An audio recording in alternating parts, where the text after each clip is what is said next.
So you need to drop your fuel tank, and you don't know how to do it. Let me help. First, you need to remove the rear seat.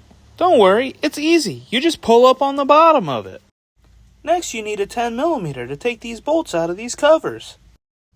Next, you need to unplug your fuel pump on the passenger side. You just pull this thing, and then it pulls out.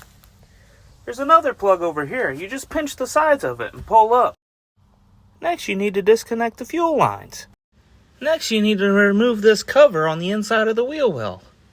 There's a couple 8mm and a couple 10mm.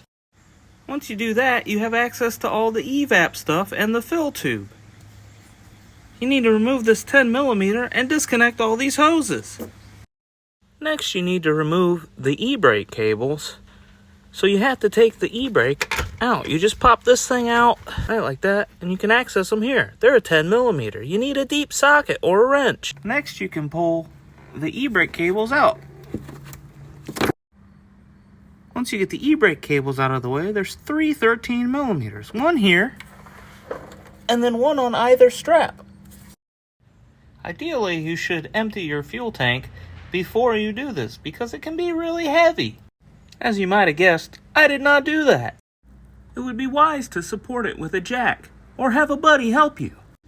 Another thing that might help is removing the suspension arms on the passenger side, as the fuel fill arm and some lines go above them. Some of the lines have plastic connectors, which break easily.